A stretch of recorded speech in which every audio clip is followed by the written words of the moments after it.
Hi friends, welcome to Banvika Telugu vlogs. నేను మీ Lavanya.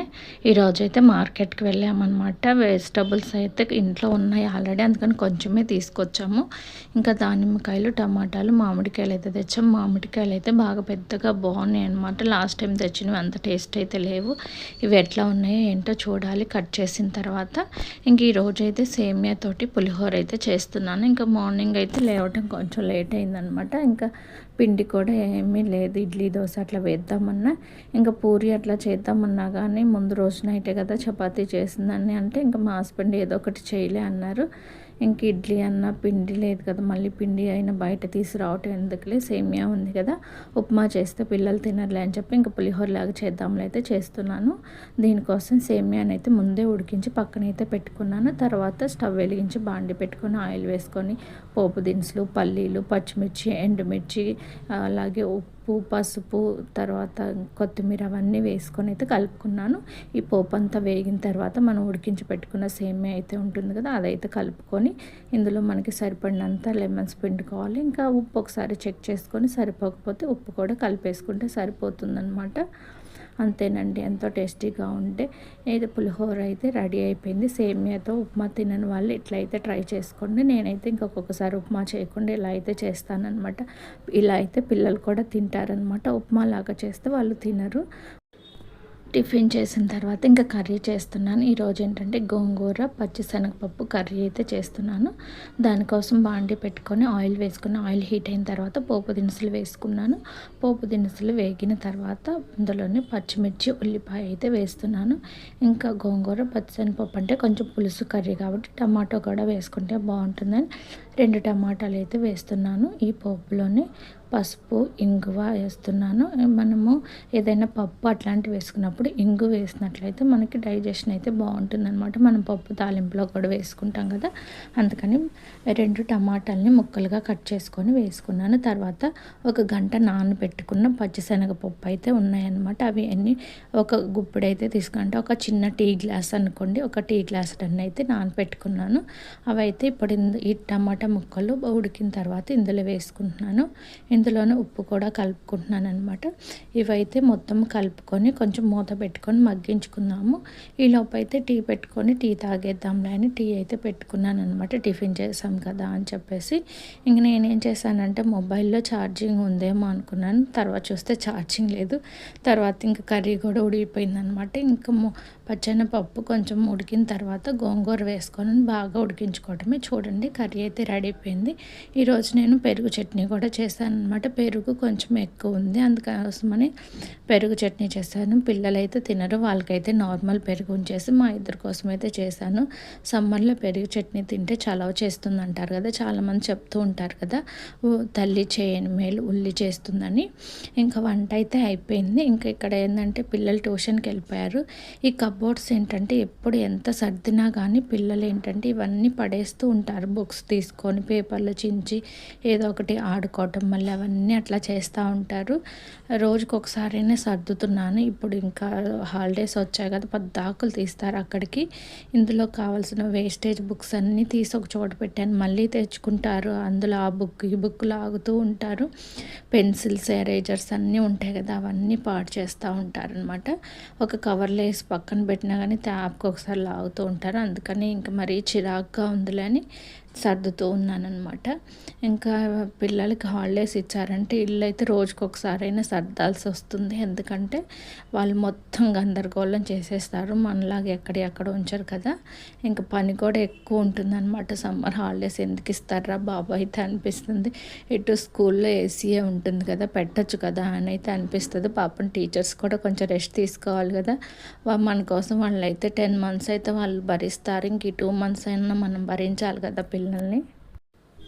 Schools ఉన్నప్పుడైతే పిల్లలు ఇంట్లో కన్నా స్కూల్లోనే ఎక్కువ టైం ఉంటారు కాబట్టి టీచర్స్ కూడా తెలుస్తుంది ఎవరు ఎట్లా గొడవ చేస్తారా ఏంటి అనేది.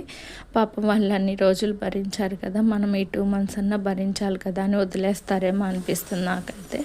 సమ్మర్ క్యాంప్కి పంపిద్దామంటే ఇంకా ఆఫ్టర్నూన్ 12:30కి అట్లా వస్తున్నారు అనమాట. ఇంకా ఆ టైంలో రోజు వెళ్ళి తీసుకురావాలన్నా ఎండగా ఉంటుందని చెప్పేసి ఇంకా సమ్మర్ క్యాంప్ వద్దులే అని చెప్పేసి ఇంక ఇంటి దగ్గరే ట్యూషన్ ఉంటే అదైతే పంపిస్తున్నాం అనమాట. 10 to 12 12. ఇంకా అందులో కూడా సమ్మర్ క్యాంప్ లాగా పెట్టారు చిన్నపిల్లలకి. అది చిన్నపిల్లలు వెళ్ళే ఎలిమెంటరీ స్కూల్ అంటారు కదా, ప్రీ ప్రైమరీ స్కూల్ అట్లాగా అదనమాట. ఇంకా అయితే చిన్నపిల్లలు ఆడుకుంటూ ఉంటారు కదా, ఇంకా వీళ్ళు కూడా 2 hours అంటే ఇంకేం చదువుతారులే ఇప్పుడు. అందుకని కొంతసేపు చదువుకొని ఏమన్నా వర్క్ ఉంటే రాసుకొని తర్వాత ఆడుకొని వస్తున్నారు. ఇంకా మేడంకి కూడా చెప్పాము, అంత స్ట్రిక్ట్గా ఏం వద్దులే మేడం, వర్క్ రాపించేసి తర్వాత ఆడుకుంటారంటే ఆమె కూడా వదిలేస్తుంది అనమాట. వీళ్ళకి ఏంటంటే సమ్మర్ హాలిడేస్కి వర్క్ అయితే పంపించారనమాట. 4 weeksకి సరిపడా వర్క్, ఒక్కొక్క వీక్లో ఏం చేయాలనేది లిస్ట్ అయితే పంపించారు. ఇంకా రోజుకొక వర్క్ అయితే నోట్బుక్లో రాసి పంపిస్తున్నాను, అదైతే చేసుకొని వస్తున్నారు అంతా. ఒక 2 works అట్లాగే ఉంటుంది, ఎక్కువేం లేదు. ఎందుకంటే పిల్లలు మళ్ళీ వర్క్ ఏమి చేయించలేదు అనుకోండి, షార్ప్నెస్ పోతుంది మైండ్. కొంచెం రాసుకుంటూ ఉంటే కొంచెం అదే మూడ్లో ఉంటారు. లాస్ట్ ఇయర్ ఏంటంటే మేము హైదరాబాద్ షిఫ్ట్ అవ్వాలి కదా అని చెప్పేసి ఇంకా అక్కడ స్కూల్లో జాయిన్ చేయలేదు కదా, మేమేమో జూలైలో వచ్చాము, స్కూల్స్ ఏమో జూన్లోనే పెట్టారు.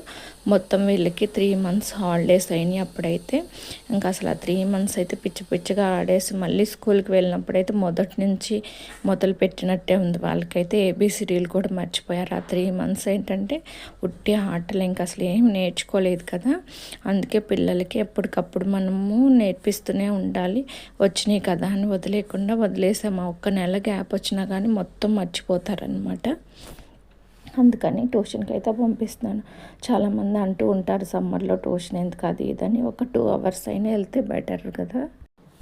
వాళ్ళు వచ్చేలోపు అయితే ఇంక నేనైతే నా పనులన్నీ పూర్తి చేసుకుంటున్నాను. వాళ్ళు ఉన్న ఎటు పని కానివ్వాలని ఇంకా 12:15కి అట్లా వస్తారు. ఒక 15 minutes అట్లా ఆడుకొని ఇంకా 12:30కి స్టార్ట్ చేస్తే లంచ్ చేయడం ఇంకా 1:30 అయ్యిద్ది. ఇంకా వాళ్ళు తినటం అయితే గంట పట్టిద్ది అనమాట. నేను పెడితే 1/2 hourలో తినేస్తారు.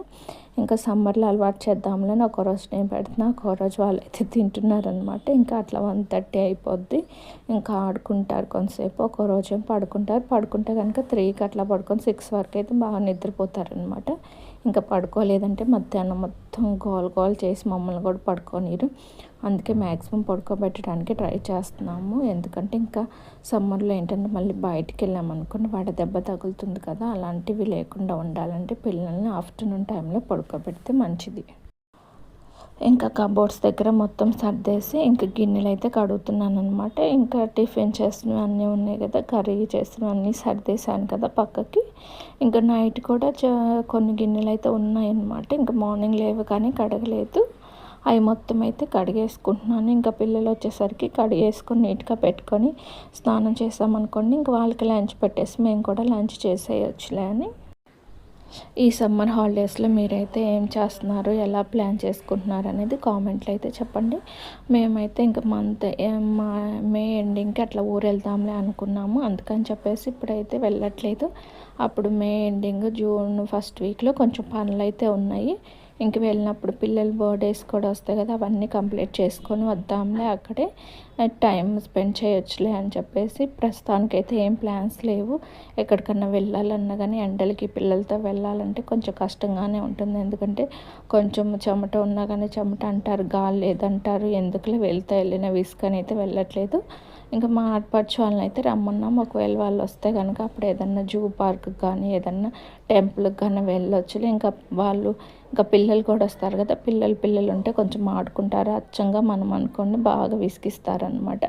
అదే పిల్లలు ఉంటే వాళ్ళ రందులు ఆడుకుంటూ మననైతే అంత విసిగించరు. అందుకని చెప్పేసి ఇంక మేమైతే ప్రస్తుతానికైతే ఎక్కడికి వెళ్ళదలుచుకోవట్లేదు. ఇంకా మా ఆడపడుచు వాళ్ళు వస్తే అప్పుడు ఇంకెక్కడికైనా వెళ్దాంలే కొంచెం సరదాగా అని అయితే అనుకుంటున్నాము. చూడాలి మరి ఎప్పుడు వస్తారో.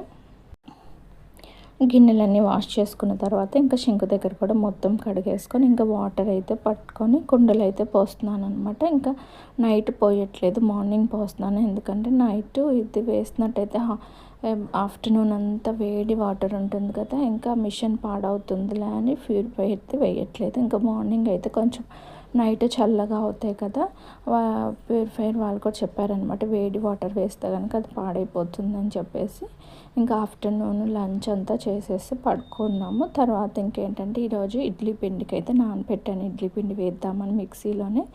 ఇంకా మినపప్పు అయితే కడుగుతున్నాను, పొట్టు మినపప్పు వేయలేదు. దోశకి వేసినప్పుడు అయితే పొట్టు మినపప్పు వేస్తాను, ఓన్లీ ఇడ్లీకి అయితే మాత్రం మామూలుగా వేస్తాను. దోసపిండి వేసినప్పుడే కొంచెం ఇడ్లీ పిండి కూడా వేస్తాను. ఎందుకంటే మా పాప ఏంటంటే దోశ తినదు, తన కోసమైన ఇడ్లీ వేయాలి అని చెప్పేసి ఇంక అట్లా చేస్తానన్నమాట.